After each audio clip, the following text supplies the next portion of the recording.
Drama serial कलंदर की आने वाली एपिसोड में आप देखेंगे कलीम अपने अब्बा को बताता है कि जूही के घर वालों ने पैसों से इनकार कर दिया है, अब हम बिजनेस स्टार्ट नहीं कर सकते। आज जब मैं जूही को उसके घर लेने के लिए गया तो उसके अब्बा ने मुझे बहुत खरी खरी सुनाई। आज तो उसके अब्बा ने अपनी आंखें माथे पर रखी हुई थी, ऐसे जैसे हमने अपनी बेटी उनके घर दी हो। ये सुनकर कलीम के अब्बा कलीम से कहते हैं कि उनकी इतनी जुर्रत कैसे हुई, उन्होंने तुम्हें पैसों से इनकार कर दिया। उनकी बेटी तुम्हारे घर है, वो तो तुम्हें पैसे खुद ही देंगे। कलीम तुम ऐसा करो कि झगड़ा कर कर जूही को घर से बाहर निकाल दो। कलीम को भी बाप की प्लानिंग समझ में आ जाती है और कलीम ऐसा ही करता है, जूही से झगड़ा करता है और उसे थप्पड़ मारकर घर से बाहर निकाल देता है। जूही रोते हुए अम्मा के घर आ जाती है और अम्मा से कहती है तुमने पैसे नहीं दिए थे, इसी वजह से ही आज कलीम ने मेरे ऊपर हाथ उठाया। अब मैं उस घर में वापस नहीं जाऊंगी। दूसरी तरफ उर्फी जब काम से घर वापस आता है तो दुर्योधन उर्फी को मुबारकबाद देती है कि आज घर वाले तुम्हारी शादी की तारीख तय करने गए हैं।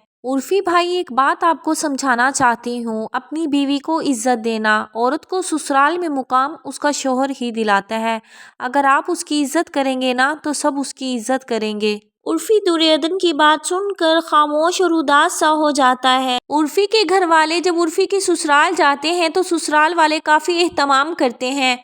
उर्फी की अम्मा उर्फी की सास से कहती हैं तुम परेशान ना होना, उर्फी भी तुम्हारा ही बेटा है। उर्फी की सास कहती है हाँ हाँ बहन आप बिल्कुल ठीक कह रही हैं, मैं तो उर्फी को अपना बेटा ही समझती हूँ और जहाँ बेटियां दे दी जाएं तो फिर वो बेटे ही होते हैं। ये सुनकर जूही एकदम से बोलती है कहीं आप बेटा समझते समझते ये ना भूल जाना कि वो आपका दामाद भी है और अपनी बेटी को जहेज देना ना भूल जाना। जूही की बात सुनकर अम्मा भी हामी में सर हिलाती है, हाँ बहन अपनी बेटी को जहेज देना ना भूलना, जहेज तो हम जरूर लेंगे। उर्फी की सास उर्फी के घर वालों की ये बातें सुनकर परेशान हो जाती है। दूसरी तरफ तबरेज दुर्योधन के लिए परेशान बैठा है और वो दुर्योधन को बार बार कॉल कर रहा है, लेकिन दुर्योधन तबरेज की कॉल रिसीव नहीं करती बल्कि काट देती है। सुंबुल तबरेज के पास आती है और तबरेज से कहती है मुझे शॉपिंग करने के लिए जाना है, तुम मुझे शॉपिंग के लिए ले चलो। तबरेज सुंबुल से इनकार कर देता है और कहते हैं ऑफिस में मेरी इंपॉर्टेंट मीटिंग है, इसलिए मैं तुम्हें शॉपिंग के लिए नहीं ले जा सकता। सुंबुल अचानक से तबरेज की ऑफिस में चली जाती है। तबरेज बैठकर दुर्योधन के बारे में सोच रहा होता है। सुंबुल तबरेज से कहती है ये तुम्हारी मीटिंग हो रही है, तुमने मुझे झूठ बोला है, मैं पहले ही जानती थी,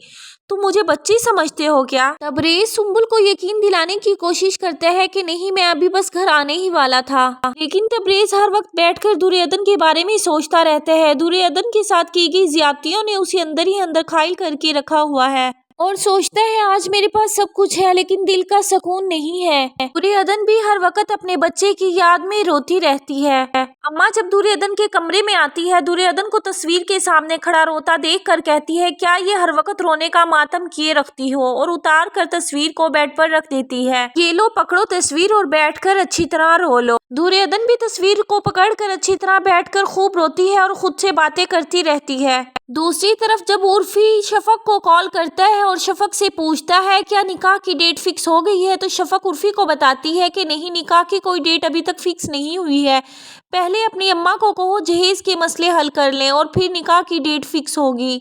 जहेज के बगैर तो मेरा निकाह नहीं हो सकता ना, पहले हम लोग जहेज तैयार कर लें फिर निकाह की डेट फिक्स कर लेंगे। शफक की ये बात सुनकर उर्फी एकदम से चौंक जाता है और शफक से वो सारी दास्तान सुनता है जो उसकी अम्मा और लालची बहन जूही शफक के घर करके आती हैं। वैसे तो उर्फी को भी अपने निकाह की कोई परवाह नहीं है, उसे कोई फर्क नहीं पड़ रहा है, बस वो हर वक्त दुर्योधन के बारे में सोचता रहता है। क्या उर्फी की ये फिक्र प्यार में बदल जाएगी या महज एक फिक्र ही रहेगी, या फिर दुर्योधन का प्यार तबरेज की जिंदगी में वापस आ जाएगा। कमेंट में अपनी राय जरूर दें। Thank you for watching the video. Please like my video and subscribe my channel.